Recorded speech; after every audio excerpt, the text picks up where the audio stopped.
कुछ दिन पहले की बात है।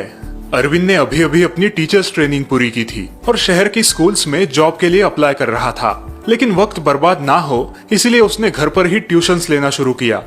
अरविंद सर, बबलू दिमागी कमजोर है और उसकी मैथ्स भी बहुत कच्ची है। प्लीज उस पर जरा स्पेशल ध्यान दीजिए। जी, आप टेंशन मत लीजिए।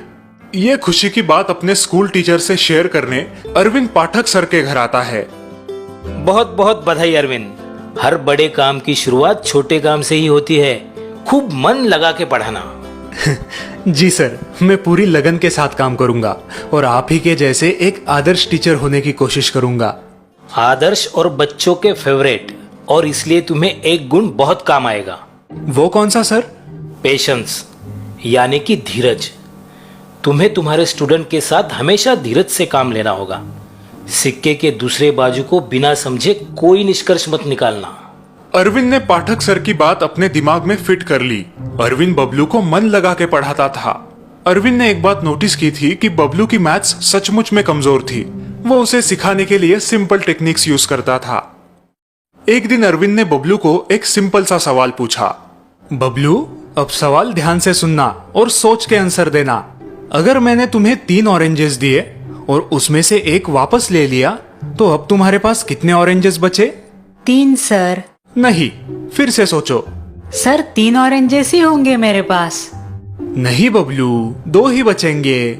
ये देखो, 3 ऑरेंजेस मैंने तुम्हें दिए और ये एक वापस ले लिया, तो कितने बचे? सर 3। बबलू के बार बार गलत जवाब देने पर धीरे धीरे अरविंद के पेशेंस खत्म हो जाते हैं और वो गुस्सा होने लगता है। फिर उसे पाठक सर की बात याद आती है। तुम्हें तुम्हारे स्टूडेंट के साथ हमेशा धीरज से काम लेना होगा। अरविंद फिर से बबलू को प्यार से समझाने लगता है, लेकिन बबलू वही गलत जवाब देता है। ये लड़का इतना समझाने पर भी गलत ही जवाब दे रहा है और इतने कॉन्फिडेंस से। समझ नहीं आ रहा इसे कैसे एक्सप्लेन करूं। दिमाग का दही हो रहा है।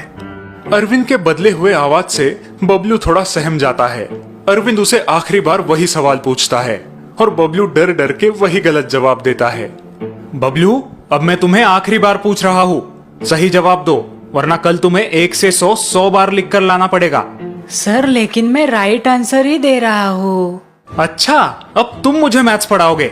ठीक है, बताओ कैसे तुम्हारे पास 3 ऑरेंजेस बचेंगे? तभी बबलू अपनी बैग में से एक ऑरेंज निकालकर सर को दिखाता है।